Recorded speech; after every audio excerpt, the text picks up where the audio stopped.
नमस्कार, आदाब, सत श्री अकाल दोस्तों। स्वागत है आप सबका मेरे YouTube चैनल स्वप्निल जंक्शन पर और मैं आशा करता हूं कि आप सभी स्वस्थ और सुरक्षित होंगे। दोस्तों, आज की इस वीडियो में मैं आपके साथ एक ऐसे संवेदनशील विषय को लेकर संवाद स्थापित करूंगा जिसके बारे में हमारे तमाम लोगों को, हम सभी को सोचने की आवश्यकता है, क्योंकि बच्चे इस देश का भविष्य हैं और बच्चों को एक परिपक्व नागरिक बनाने की दिशा में हम सबको कहीं ना कहीं एक ऐसा योगदान करना होगा, एक ऐसी महत्वपूर्ण भूमिका अदा करनी होगी जिससे वो बच्चे जिन्होंने इस कोरोना त्रासदी में अपने माता पिता को खो दिया, कम से कम उन्हें उनका जीवन जीने की स्वतंत्रता मिले और साथ ही साथ उन्हें सम्मान पूर्वक जीवन बिताने की एक उनका जो अधिकार है, जो हमारा संविधान प्रत्येक नागरिक को देता है, वो भी सुनिश्चित हो सके।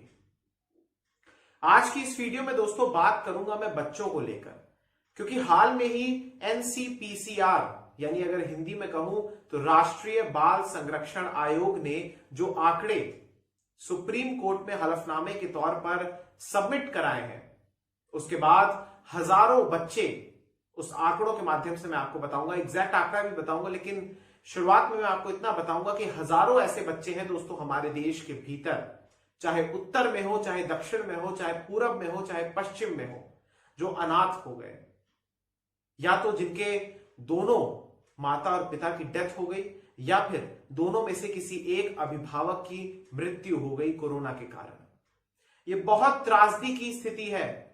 आप कल्पना कीजिए कि छोटे छोटे बच्चों को किस प्रकार से समझाया जाएगा कि अब इस संसार में उनके पास, उनके ऊपर उनके माता पिता का साया नहीं है। कलेजा मुंह को आता है, दिल भर जाता है, आंखों से आंसू रुकते नहीं, लेकिन कहीं ना कहीं बच्चों के ऊपर जो ये कहर बरपाया है कोरोना वायरस ने, उसे शब्दों के माध्यम से बयां कर पाना वाकई में संभव नहीं है। आने वाले समय में अगर कोई कवि इस पर कुछ लिखेगा तो शायद वो इस पूरी त्रासदीदायक सिचुएशन को अच्छे से बयां कर सके, लेकिन कम से कम एक आम व्यक्ति के लिए इस पूरी स्थिति की एक प्रकार से उसकी व्याख्या करना या उसको बयां कर पाना संभव नहीं है। आप कल्पना कीजिए कि बच्चों को किस प्रकार से, किस मनोवैज्ञानिक स्थिति से गुजरना पड़ता होगा। मैं एक स्टोरी पढ़ रहा था दोस्तों, एक आर्टिकल पढ़ रहा था, और उसमें लिखा था कि एक बच्चे की उम्र सिर्फ 4 वर्ष की थी और उसका एक छोटा भाई भी था जिसकी आयु महज 11 या 12 महीने की थी, 1 साल का भी नहीं था वो। और इन दोनों ने कोरोना महामारी के कारण पिछले बरस जून के महीने में अपने पिता को खो दिया और इस बरस अप्रैल के महीने में अपनी माता को खो दिया। और फिलहाल इन दोनों बच्चों को दरअसल उनके रिश्तेदार उनका पालन कर रहे हैं और रिश्तेदारों ने अनाथालय में अप्लाई किया है कि वो इन बच्चों को छोड़ना चाहते हैं।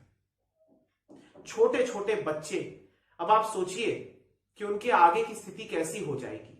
पढ़ाई हो, चाहे खाना पीना हो, चाहे कोई और तमाम चीजें हो, कैसे उनके मानवाधिकारों की एक प्रकार से सुरक्षा की जाएगी, इस पर हमारे सरकारों को सोचने की आवश्यकता है और हमारे न्यायालयों को भी सोचने की आवश्यकता है। हालांकि राहत की खबर यह है दोस्तों कि चाहे केंद्र सरकार हो या फिर अलग अलग राज्य सरकारें हो या फिर सुप्रीम कोर्ट हो या गैर सरकारी संगठन हो, सामाजिक संगठन हो, ये लगातार सामने आकर ऐसे बच्चों की पहचान कर रहे हैं और साथ ही साथ ऐसे बच्चों को सहायता प्रदान करने के लिए भरपूर प्रयास भी कर रहे हैं। आज की इस वीडियो में दोस्तों आपको कुछ प्रमुख बातें बताऊंगा, क्योंकि ये जानना आपके लिए जरूरी है। बच्चों को लेकर हमें संवेदनशील होना होगा।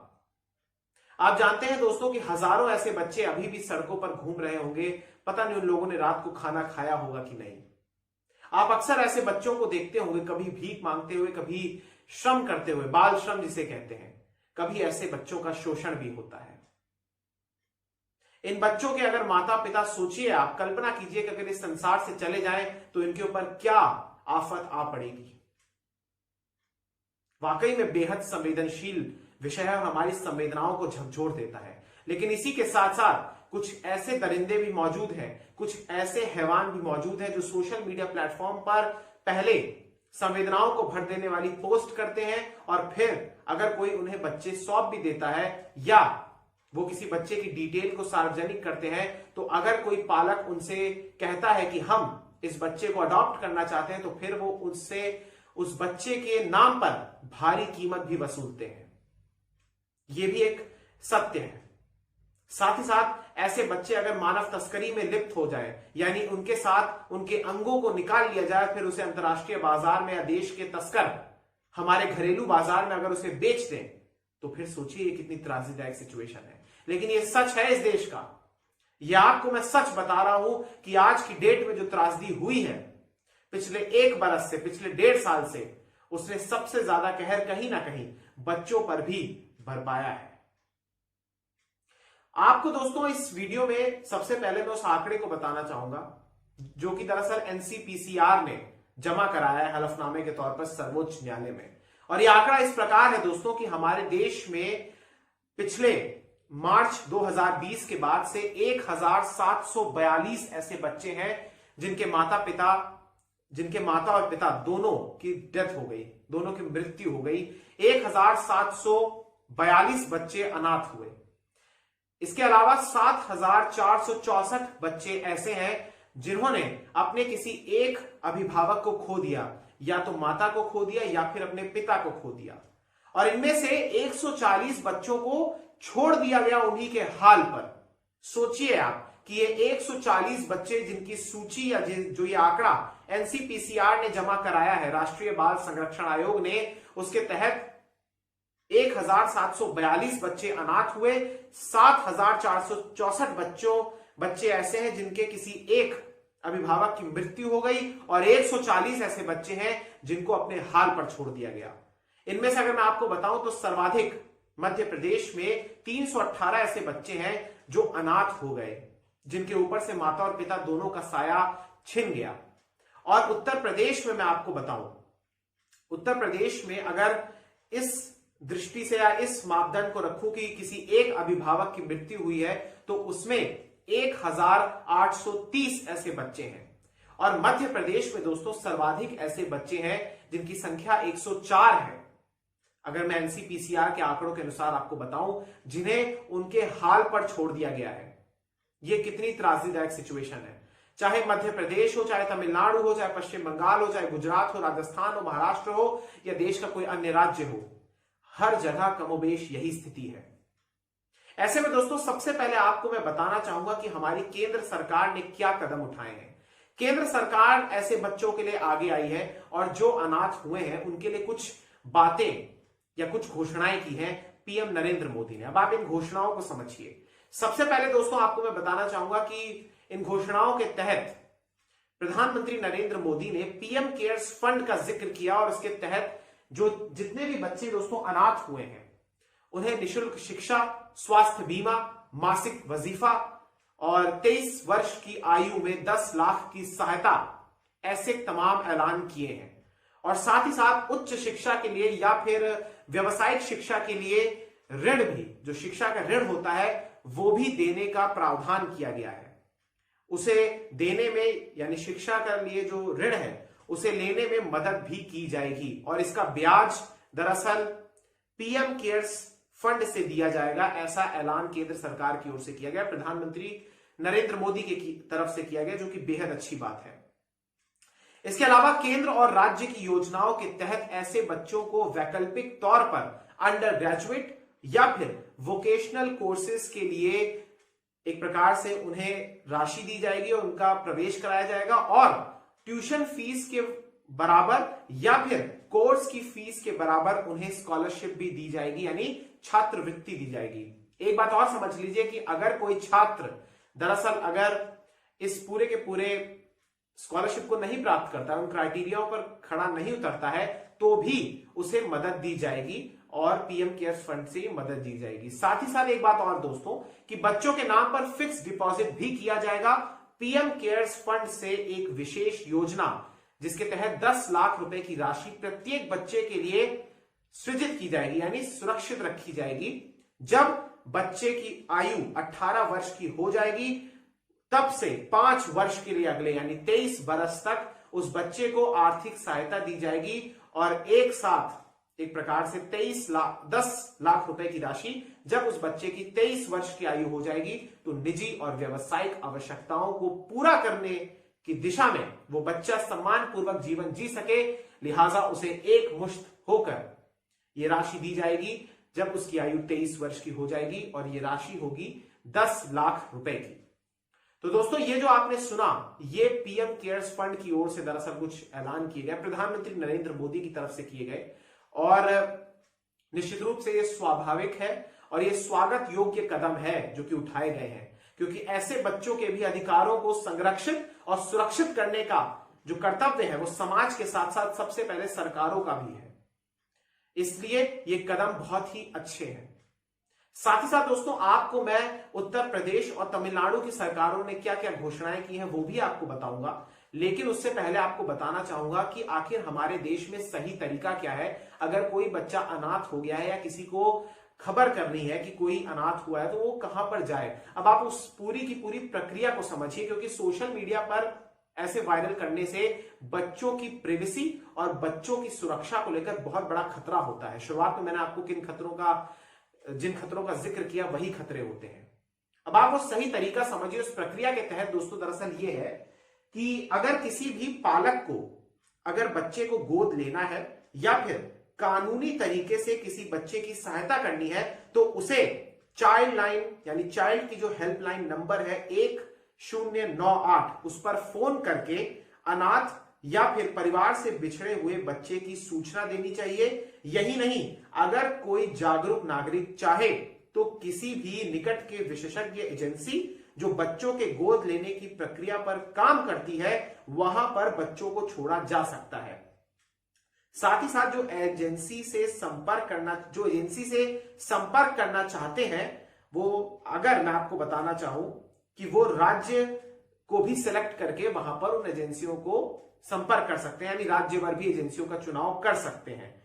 साथ ही साथ अगर मैं आपको बताऊं तो सेंट्रल अडॉप्शन रिसोर्स अथॉरिटी यानी CARA, कारा, ये जो दोस्तों एक विशेषज्ञ एजेंसी है और यहां पर एक प्रकार से जब बच्चा पहुंचता है तो बाल कल्याण समिति तुरंत कार्रवाई करके ये पता लगाती है कि बच्चे का कोई रिश्तेदार मौजूद तो नहीं है जो इसकी जिम्मेदारी उठा सकता है। उसके बाद वो ये बताते हैं कि बच्चे को गोद दिया जा सकता है या नहीं। मैं आपको एक बात और बताना चाहूंगा इस कारा के बारे में, ये जो एजेंसी है, कि वर्तमान में ऐसे 30,000 पालक हैं जो या जिनकी कारा की तरफ से तमाम तरह की जांच पूरी की जा चुकी है और वो बच्चे के लिए इंतजार कर रहे हैं, यानी अडॉप्शन की तमाम प्रक्रियाएं पूरी हो गई हैं। साथ ही साथ दोस्तों आपको एक बात मैं और बताना चाहूंगा कि अगर आपको किसी अनाथ या बिछड़े हुए बच्चे की सहायता करनी है तो सबसे पहले तो मैंने आपको बताया ही कि उसे चाइल्ड हेल्पलाइन नंबर 1098 पर दोस्तों कॉल जरूर करें। और एक बात को ध्यान रखिए, अगर आपकी सूचना में कोई ऐसा बच्चा है तो यह बात आप ध्यान रखिएगा कि बच्चे को किसी भी ऐसी संस्था को सुपुर्द ना करें, उसके हवाले ना करें जो ये दावा करती हो कि वो बच्चों के लिए पालक को ढूंढ लेगा। यह बहुत जरूरी है दोस्तों, क्योंकि कहीं ना कहीं बहुत सारे लोग ऐसे हैं जिनकी नीयत साफ होती है और वो बच्चों को देखते हैं और कहते हैं कि हम इनकी मदद करना चाहते हैं, लेकिन कई बार ऐसा होता है दोस्तों कि वो तरीका गलत हो जाता है और गैर कानूनी हो जाता है और वो बच्चा किसी ऐसी एजेंसी या किसी ऐसे गिरोह के हाथ में लग जाता है जो उस बच्चे का दुरुपयोग कर सकता है। इसलिए बहुत जरूरी है कि मैंने आपको जो बातें बताई उस पर अमल कीजिएगा। अगर आपके निकट, आपके नजदीक कोई ऐसा बच्चा है जो अपने माता पिता को खो चुका है, जो इस समय बहुत सारी संकटों से गुजर रहा है, उसकी आप इस प्रकार से सहायता कीजिए। अब दोस्तों आपको मैं एक बात और बताना चाहूंगा कि आखिर उत्तर प्रदेश और मध्य और तमिलनाडु, माफ कीजिएगा, इनकी सरकारों ने क्या ऐलान किए हैं और क्या मदद ये ऐसे बच्चों के लिए करना चाहती है। वैसे कई राज्यों की सरकारों ने ऐसे ऐलान किए हैं, जिसमें दिल्ली है, जिसमें उत्तराखंड है, जिसमें गुजरात है, लेकिन आपको मैं अब सारे राज्यों का तो नहीं बता सकता, लेकिन उत्तर प्रदेश और तमिलनाडु का जरूर बताऊंगा दोस्तों वीडियो के इस अगले हिस्से में।